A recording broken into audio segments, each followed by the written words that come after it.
Assalamualaikum warahmatullahi wabarakatuh. Selamat pagi, selamat siang, selamat sore, dan selamat malam kawan-kawan goeser setanah air yang saya banggakan. Salam sehat, salam gue selalu. Kembali di channel Sambai Klinik. Pada kali ini saya akan mencoba setting rem V-brake atau rem jepit yang terpakai kadang di sepeda lipat, ada di sepeda BMX, kadang juga ada di sepeda MTB, sepeda touring, sepeda mini, dan banyak lainnya. Untuk jenis-jenis rem sebenarnya banyak, tapi kali ini saya akan mencoba untuk rem yang V-brake dahulu. Untuk rem U-brake, rem disc brake, ada rem jepit model jadul, nanti akan kita setting ulang di part video selanjutnya.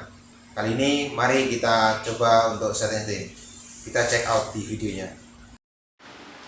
Kawan-kawan goeser, pertama-tama saya akan mencoba menjelaskan ini adalah bentuk rem V-brake atau rem jepit yang belum terpasang di sepeda. Mohon maaf, ini yang saya pakai bahan seadanya, part seadanya, yaitu part-part bekas yang dimana yang penting adalah fungsi dan cara kerjanya yang akan saya sampaikan.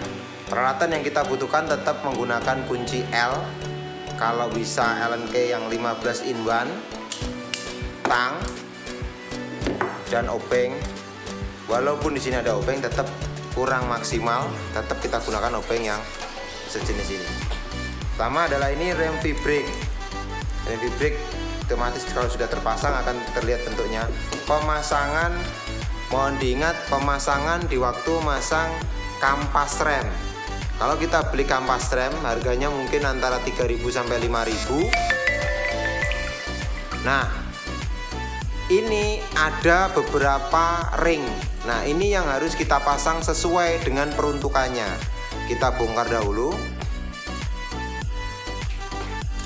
Kita lihat atur di jaraknya. Pertama adalah ada yang besar, ada yang kecil. Nah, ini ada yang lebih tebal dan ada yang lebih tipis dan dia bentuknya cekung. Ada juga yang untuk adjustable-nya. Ini fungsinya apa nanti saya akan jelaskan lebih detailnya lagi. Pertama kita pasang dulu yang paling besar. Ingat, yang cekung ini ada lubang, ini dipasang di dalam. Yang kedua ini adalah ini, baru kita pasang di rem, di tempat V-brake-nya. Nah, ini di V-brake-nya itu kita pasang kembali. Ini yang di mohon maaf, ini kebalik. Nah, seperti ini yang di dalam. Nanti kita lihat langsung di sepedanya kayak apa, tapi yang jelas ini yang pertama. Jangan sampai kebalik. Kalau ini yang ininya, ini yang cowoknya di dalam, ini yang cewekannya kita taruh di luar. Baru kita pasang ring, baru kita pasang bautnya menggunakan baut kunci L, kunci L5. Kita kencangkan dengan menggunakan kunci L5. Nah, seperti ini. Nah, apa fungsinya tadi ada kuncian itu? Dia fungsinya itu di saat si rem itu ada bentuknya seperti ini. Ini adjustable, tetap di jalur si peleknya itu posisinya seperti ini. Ada yang bentuknya seperti ini, atau mungkin miring ke sana, atau mungkin miring ke sini. Nah, ini adjustable, kemana aja bisa. Jadi selama ini masih bisa berputar atau ada singgungannya ini, dia akan, walaupun bentuknya seperti ini, dia bisa dikencangkan. Nah, miring ke atas pun bisa kencangkan. Nah, ini kencang, kalau kita kencangkan kencang. Dia miring ke bawah, kita kencangkan, dia akan kencang. Nah, ini fungsinya seperti itu. Nah, ini bentuknya seperti ini dari samping ini, atau ke atas juga bisa, kita kencangin ke atas, kita bikin ke samping juga bisa, bisa ke samping ke dalam sana juga bisa. Itu fungsinya. Ini yang pertama untuk pemasangan ring. Jangan sampai kebalik. Boleh dibalik, yang kecil di dalam atau yang tipis di dalam, yang tebal di luar. Kita sesuaikan dengan lebar si pelek. Karena rata-rata lebar pelek untuk rem V-brake ini 2 sampai 2,5 cm. Otomatis kita pakai yang lebar yang di dalam, yang lebar ini. Nah, ini ada yang 2, satunya sama. Nanti kita tinggal sambungkan. Nah, selanjutnya adalah pemasangan. Ini fungsinya untuk menahan si kabel rem. Kabel rem itu kita masukkan kabel rem. Seperti ini, dia masuk ke sana arahnya, kita tarik. Nah, ini ada tuasnya. Setelannya ada di sini juga, ini setelan. Nah, ini setelan rem. Semakin kita kencangkan, dia akan semakin kendur tarikannya. Nah, tarikannya dia akan kendur. Tapi kalau kita kencangkan, si rem itu akan semakin menempel ke pelek kalau kita kendurkan, karena dia akan menegang. Tapi kalau kita kencangkan di pelek, posisinya dia akan lebih renggang. Seperti itu fungsinya. Kalau ini dia adalah untuk menyetop. Kalau kita kencangkan dia akan gerak ke sini. Kalau kita kendorkan dia akan ke sini. Nah, dia akan ke sini. Tuh, seperti itu. Ini adapternya. Jadi kalau kita kencangkan ke sini, dia akan mendorong si tuas ini keluar. Nah, dia akan semakin keluar. Nah, ini kalau kita kencangkan. Tapi kalau kita kendorkan, nah, dia akan masuk ke dalam. Seperti itu. Nah, sekarang pemasangan di frame atau di fork. Biasanya kalau di fork atau di frame itu ada lubang 3. Kalau kita pasang di sini ada pernya, ada tuas kecilnya. Nah, seperti ini. Tuas kecil ini. Nah, ada tuas kecil ini. Kita masukkan ke lubang yang paling tengah si tuas ini. Kita masukkan ke lubang paling tengah. Nah, di sana. Kalau di bawah dia akan lemah tekanan pernya. Dia nggak akan sekencang balikannya. Duh, gitu nggak. Tapi kalau paling atas dia akan keras banget. Ini semakin keras. Jadi lebih cepat baliknya. Tapi kalau di tengah-tengah itu pas di tengah-tengah. Dia nggak akan lebih kencang di remnya waktu ditarik handle-nya. Tapi kalau di tengah-tengah dia pas. Kalau di paling bawah dia paling empuk, paling ringan. Nah, itu di situ. Terus untuk cara menyetelnya, di saat kita direm itu ada setelan di sini. Biasanya menggunakan kunci plus atau kunci L. Nah, paling kecil. Nanti di sini kita fungsikan gimana cara penyetelannya untuk ininya. Maka dari itu nanti kita lanjut langsung kita cek di sepeda. Ini yang sudah terpasang. Mungkin kurang jelas, kita ulangi lagi.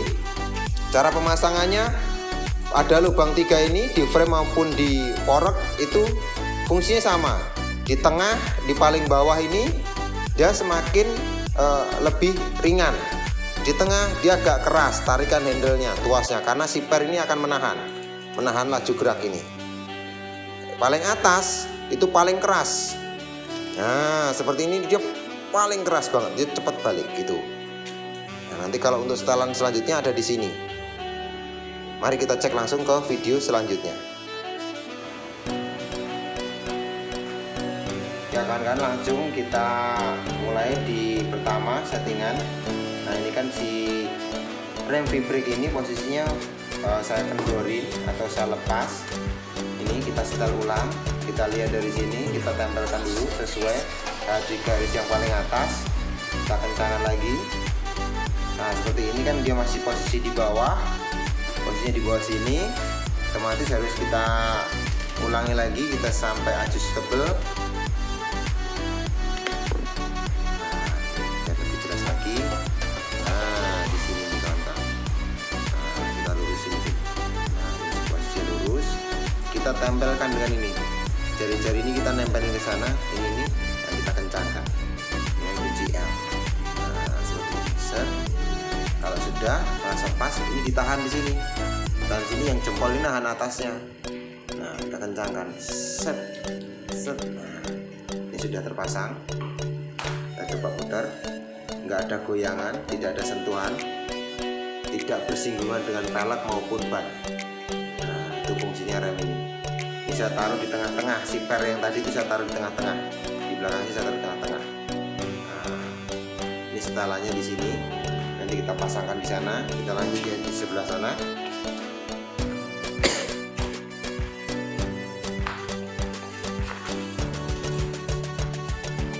Nah, sebelah sini juga sama. Kita adjustable dulu.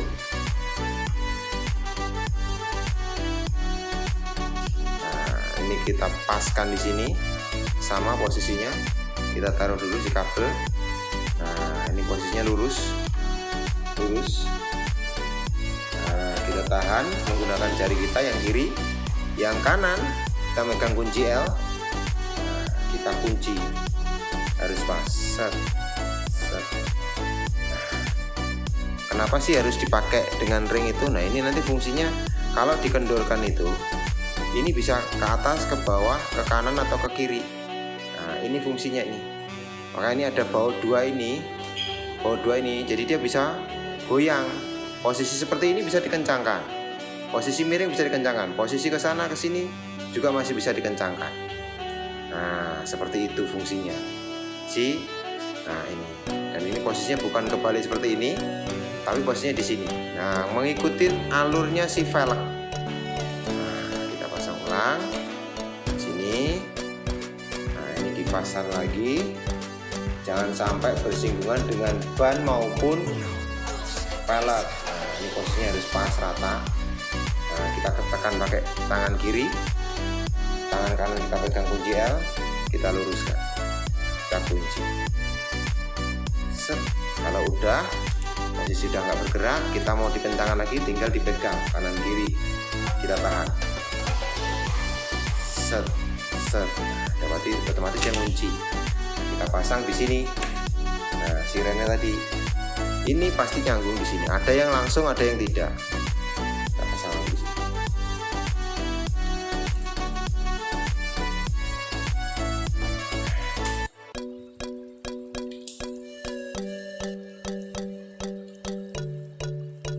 Kalau pengen pas, nah ini dikendorin dulu. Kendor pakai tangan bisa. Ini ke posisinya kencangkan. Kita regangkan sedikit nih. Di saat kita megang ini kanan kiri, kita regangkan sedikit. Nah, fungsinya apa? Biar ada jeda antara si kampas dengan si velg itu antara 1 atau 2 mili. Kalau seneng yang remnya cuma sedikit, waktu kita megang handle rem, kita waktu narik tuas rem itu cuma sedikit, ya kita semakin sedikit ngasih jaraknya. Kalau kita sering yang dalam, ya otomatis kita kasih yang paling panjang, nah, lebih lebar lagi. Nah, itu fungsinya di situ tuh. Nah, ini di sini. Nah, ini kita petin dulu, kita tarik, nah, kira-kira 1 mili atau 2 mili kanan kiri. Kita kencang pakai tangan, baru ulangi. Nah, segini. Kita kunci off, kita kencang. Maaf, kelihatan. Tidak. Ini kita coba rem. Nah, di saat ada yang modelnya seperti ini, hanya main sebelah, berarti apa? Per yang sebelah kiri itu lebih lemah. Kita lihat dari depan. Nah, posisinya seperti ini.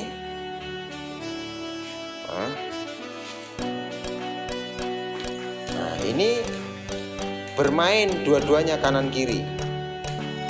Nah, kanan kiri main di waktu ditarik. Antara per ini dengan per ini itu bermainnya bersamaan. Ada kalanya kita gunakan kunci ini. Kalau seumpamanya ini terlalu lemah, posisinya posisi kendor, otomatis dia akan main sebelah doang. Nah, ada kendala seperti ini yang sering rekan-rekan atau kawan-kawan goser bingung. Kenapa itu? Dikencangkan di atas nggak bisa dikencangkan, bautnya ini tetap sama, dirubah bentuknya ini tetap sama. Nah, itu ada di sini kuncinya. Kita tinggal adjustable saja, kita kencangkan. Berarti kalau yang sini kencang seperti ini, yang main sebelah kanan, nah yang di sebelah kanan yang ada tulisan radiusnya ini, berarti yang sebelah sini pernya lemah. Otomatis apa? Kita kencangkan tekanan pernya biar dia lebih tegang kembali, yaitu dengan kita putar ke arah dalam. Nah, seperti itu sampai dia tertarik. Nah, dia akan sama tekanannya. Kalau dominan yang sebelah sini berarti ini kurang kendor sedikit, kita kurangin sedikit. Nah, adjustable lagi, akhirnya sama.